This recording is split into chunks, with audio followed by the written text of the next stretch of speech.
దేశానికి వెన్నెముక రైతు, అన్నదాత రైతు.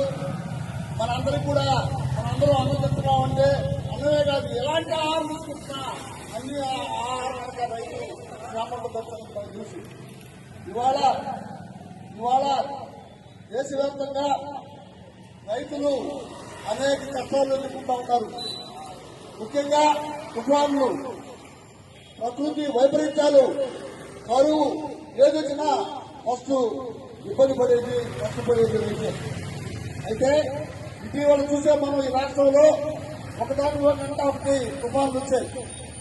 అటు మొదటి తుఫాను ఉత్తరాది జిల్లాలో రైతులు నష్టపోయారు. ఇటు మొన్న వచ్చిన రెండో తుఫాను, దానికి ఆనుకున్న రెండో తుఫాను నెల్లూరు జిల్లాలో రైతాంగం అప్పటికి నారు మళ్ళలో విత్తనాలు వేసుకొని నారు ఎదిగితే అవి నాటుకోవాలని చెప్పని రైతులంతా ఎదురు చూస్తుంటే ఈ యొక్క తుఫాను రైతులకు తీవ్రమైన నష్టం కలిగించింది. అయితే ఇవాళ వెంటనే తుఫాను ఆగిన వెంటనే తిరిగి రైతులు మళ్ళా తిరిగిన ఒడ్లు విత్తనాలు నానబోసుకొని అవి నారుమళ్ళు ఏర్పాటు చేసుకొని తిరిగి మళ్ళా నాటుకోవాల్సిన పరిస్థితి. అయ్యవారి చూడంత అమావాస్య ఆగదు. ఈ యొక్క ప్రభుత్వాలు వాళ్ళ అధికారులు పంపించి అంచనాయించడానికి మేరమేర లెక్కపడుతుంటే అదును పోతుంది.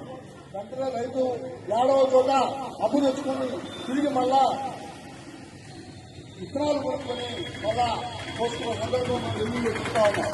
అందుకనే ఇవాళ ఈ యొక్క రాష్ట్రంలో రెండు తుఫాన్లు వల్ల అటు ఉత్తరాది జిల్లాలో పత్తి రైతులు, నెల్లూరు జిల్లా కోస్తా జిల్లాలో అరటి మరి నారుమల్లో ఇబ్బంది పడిన రైతులకు రైతులందరికీ నష్టపరిహారం ఇవ్వాలని, నష్టాన్ని అంచనా ఇవ్వాలని చేయాలని వెంటనే ప్రతి కుటుంబానికి 10,000 రూపాయలు నారుమల్లో కుటుంబానికి ఎకరాకు 10,000 లెక్కన ఇవ్వాలని, వాళ్ళకి విత్తనాలు సహాయం చేయాలని వెంటనే అదేవిధంగా కావలసిన యూరియా నారుమల్లో కానివ్వండి, నాట్లేసిన తర్వాత అవసరమైన దాంట్లో యూరియా కూడా కొరత లేకుండా ఇబ్బంది లేకుండా ఇవ్వాలని అనేక డిమాండ్లతో భారత కమ్యూనిస్ట్ పార్టీ దాని అనుబంధ రైతు సంఘం ఈ యొక్క రాష్ట్ర వ్యాప్తంగా ఈరోజు ప్రభుత్వ కార్యాలయంలో ధర్నా చేసి రైతుల ఓడు ప్రభుత్వానికి వినిపించాలని ఇవాళ ఈ కార్యక్రమం తీసుకోవడం జరిగింది.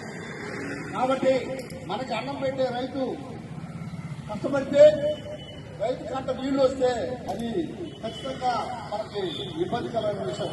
కాబట్టి రైతు బాగుంటుంది, దేశం బాగుంటుంది. రైతు బాగుంటుంది, మనందరం ఆరోగ్యంగా ఉంటాం. కాబట్టి రైతులు చేసే ఈ యొక్క ఉద్యమానికి నెల్లూరు జిల్లా ప్రజలందరూ సంఘీభావం తెలిపాలని, రైతు ఉద్యమానికి తోడ్పాటు ఇవ్వాలని చెప్పి కోరుకుంటూ ప్రభుత్వాలు కూడా వెంటనే ఈ యొక్క మా డిమాండ్స్ ని డిమాండ్స్ పరిష్కరించి రైతులను ఆదుకోవాల్సిందిగా భారత కమ్యూనిస్ట్ పార్టీ జిల్లా కార్యదర్శిగా భారతీయ కమ్యూనిస్ట్ పార్టీ జిల్లా సమితి తరఫున మేము ప్రభుత్వాన్ని డిమాండ్ చేస్తాం.